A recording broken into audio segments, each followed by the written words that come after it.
One of the reasons why disconnections are so damaging for people at work is that it interferes with that social engagement system. It interferes with your ability to bond with other people, to turn to other people and get that source of comfort and support that we all need when we feel stressed and scared or overwhelmed, because we are fragile species. Have you noticed we don't have claws? Our teeth are quite small. Basically, in terms of being the dominant species on this planet, how did we do that?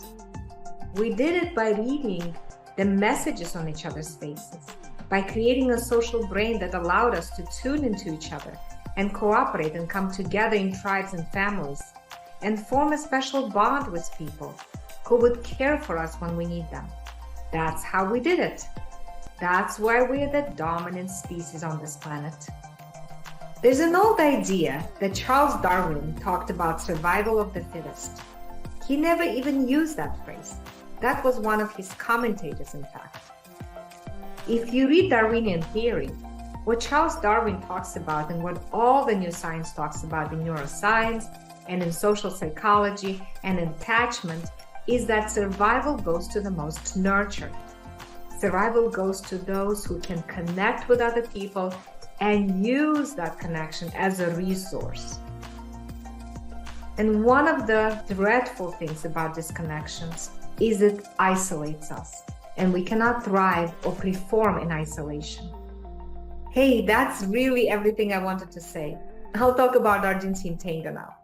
My other obsession in life, apart from piano and family, I love playing the piano and I love spending time with the family, is Argentine tango. So please forgive me if I use tango as a metaphor for you. That's just part of my reality. I love dancing, I love music, and I use music and dance as metaphors a lot.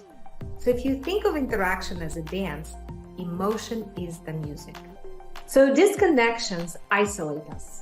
It cuts us off from the greatest resource we have, which is the connection with other people. And that is amazingly significant.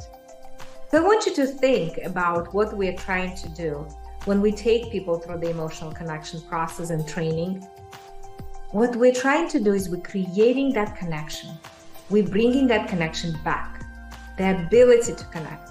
And then we're actually consciously making that connection into a healing arena where people can heal their relationship traumas. What is the natural place to heal wounds? Trauma comes from the Latin word to wound. What is the natural place to heal wounds? It is in the presence of people who care about you. And we all know that. I don't have to tell you that. You know that in your bones. That was wired into your brain the day you were born. This is the music that keeps you longing for that connection with people you depend on.